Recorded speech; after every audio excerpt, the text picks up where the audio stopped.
2008-ci il avqust müharibəsinin ağır epizodlarından biri olan Şindisi döyüşündən 18 il ötür. Bu gün ənənəvi olaraq Şindisidə həlak olan hərbi qulluqçuların ailə üzvləri, yaxınları, döyüş yoldaşları, hakimiyyət və cəmiyyət nümayəndələri bir araya gələrək onların xatirəsini yad etdilər.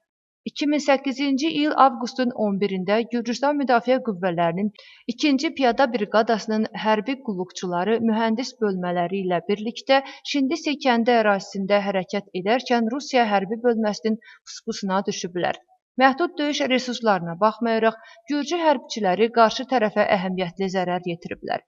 Qeyri-bərabər döyüşdə Gürcüstan Müdafiə Qüvvələrinin 17 hərbi qulluqçusu qəhrəmancasına həlak olub. Şindisi döyüşü Gürcüstanın müasir tarixində Gürcü əsgərlərinin qəhrəmanlığının və fədakarlığının simvollarından biri olaraq qalıb. Bugün Şindisi qəhrəmanlarını yad edir, onları xatirəsinə ehtiram göstəririk. Onların qəhrəmanlığı həqiqətən də seçilən və xüsusi qəhrəmanlıqdır. Belə qəhrəmanlıq nümunəsi əsasında nəsillər yetişdirilməlidir. Bu ölkəmizdə nəsillərin nümunə götürərək yetişməsi olduğu qəhrəmanlıqdır. Əminəm ki, belə də olacaq. Onların qəhrəmanlığı əbədidir. Onların ruhları əbədidir. Onların valideynlərinə, ailə üzvlərinə, ölkəmizə belə qəhrəmanlar bəxş etdikləri üçün təşəkkürümü bildirmək istəyirəm. Onların qəhrəmanlığı ölkəmizdə örnəkdir və örnək olacaq. Bugün dövrümüzün seçilən Gürcü döyüşçülərinə, Şindisi qəhrəmanlarına ehtiram göstəririk. Onlar sözlə ifadə olunmayacaq qəhrəmanlıq göstərib. Hətta düşməni belə cəsarətləri döyüş ruhları ilə heyran qoyub və təəccübləndiriblər. Onlar hər kəsə göstəriblər ki, Gürcü döyüşçüsünün ruhu sarsılmazdır və o, Gürcüstanın azadlığını itirməklə heç vaxt barışmayacaq.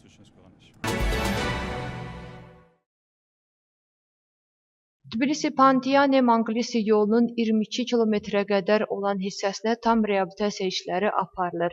Reabilitasiya çərçivəsində yeni asfalt-beton örtüyü, su ötürücü borular, əhalinin həyətlərinə girişlər və yerli yollarla birləşmələr salınacaq. Həmçinin yol nişanları yerləşdiriləcək və yol nişanlanması həyata keçiriləcək. Qeyd olunan yol Tbilisi ilə birləşdirilən ən qısa marşrutlardan biridir. Layihənin dəyəri 32,4 milyon lariyə qədərdir. O, dövlət büdcəsindən maliyyələşdirilir.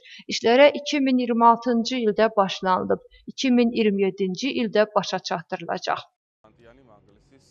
Bugün biz Tbilisi-Pantiane-Manglisi avtomobil yolunun inşa aparılan hissəsindəyik. Sözü gedən layihə 2 məkana bölünüb. Cəmdə isə 21 kilometri təşkil edir.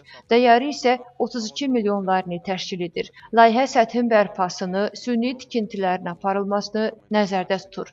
Qeyd etməliyik ki, Avtomobil Yolları Departamenti burada aparılan tikinti prosesindən razı deyil. Ona görə də inşaatçılara müvafiq tapşırıq verildi. Ümid edirəm, bu məsələni düzəldəcəklər. Mletada Quram Dadyanidzenin axtarış işləri davam etdirilir. Axtarış tədbirləri dünən başlayıb.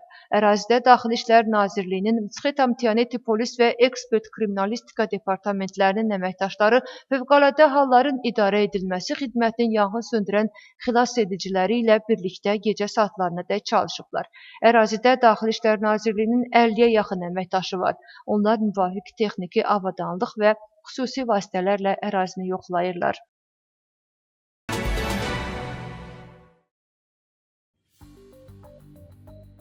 Gürcüstan 113 xarici ölkə vətəndaşını ölkədən çıxarıb. Daxili İşlər Nazirliyinin Miqrasiya Departamentinin əməkdaşları son günlərdə keçirilən tədbirlər nəticəsində 113 xarici ölkə vətəndaşını Gürcüstandan deportasiya ediblər. Deportasiya olunanlar arasında Türkiyə, Türkmənistan, Rusiya, Hindistan, Ermənistan, Çin, Keniya, Kuba, Özbəkistan, Qazaxıstan, Azərbaycan, Misir, Efiopiya, İordaniya, Nepal, Nigeriya, Pakistan və Tayland vətəndaşları var. Qüvvədə olan qanunvericiliyə uyğun olaraq deportasiya edilən şəxslərin Gürcüstana girişinə qadağa qoyulub.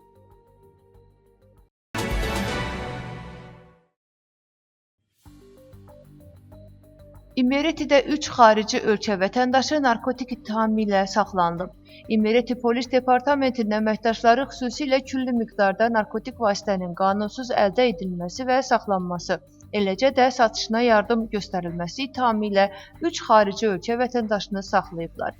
Kutaisi və Çqalduboda keçirilən axtarışlar nəticəsində hüquq mühafizə orqanlarının əməkdaşları maddi sübut kimi 329 bağlama metadon aşkar edərək götürüblər. Həmçinin narkotik vasitələrin qablaşdırılması üçün nəzərdə tutulan materiallar da müsadirə olunub. İstintaqın məlumatına görə saxlanılan şəxslər narkotik vasitələrin satışına dair sxemə cəlb olunub və satış üçün nəzərdə tutulan maddələri müxtəlif yerlərdə yerləşdiriblər. Faktla bağlı istintaq davam edir. Təqsirləndirilən şəxsləri 20 ilədək və ya ömürlük azadlıqdan məhrum etmə cəzası gözləyir.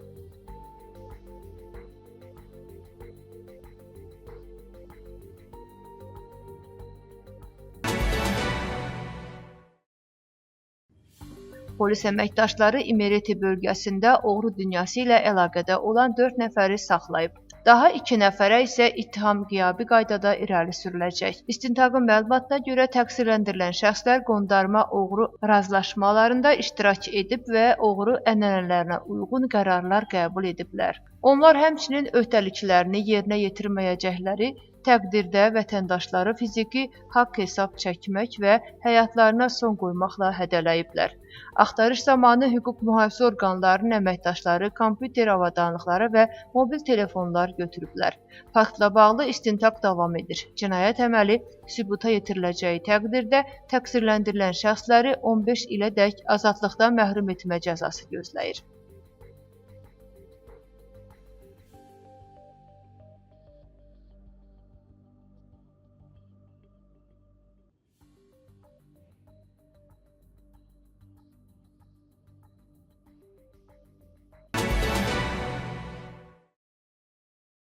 İdman naziri Şalva Qoqoladze Axmeta bələdiyyəsinin idman məktəblərinə və zallarına lazımi inventar avadanlıqlar təqdim edib. İnventar o cümlədən cüdo kimonoçaları, tatamilər, boks və kickboksing avadanlıqları, həmçinin toplar Pangisi bölgəsində də bölüşdürüləcək. Nazir bələdiyyələrdə idman obyektlərinin ehtiyaclarının öyrənilməsi və inventarla təmin edilməsini davam etdirir.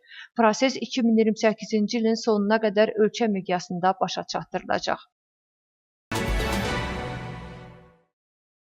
MMC Sokar Georgia qazın elanı Qızılacılı kənd əhalisinin və kommersiya obyektlərinin nəzərinə avqustun 17-sindən Qızılacılı kəndində keçmişdə lisenziyası olan MMC Mamedin abonentləri arasında Sokar Georgia qazın abonenti kimi qeydiyyatdan keçməyən abonentlərin qaz təcrisatı dayandırılacaq. Qeydiyyat Marneuli şəhərində Yağıca küçəsi 23 ünvanında yerləşən Sokarın xidmət mərkəzində və ya kəndin inzibati binasında mümkündür. Qeydiyyat üçün şəxsiyyəti təsdiq edən sənədi, ünvanı, telefon nömrəsini və sayğacın fotosunu təqdim edin. Məlumatlarınızı həmçinin aşağıdakı vasitələrlə göndərə bilərsiniz.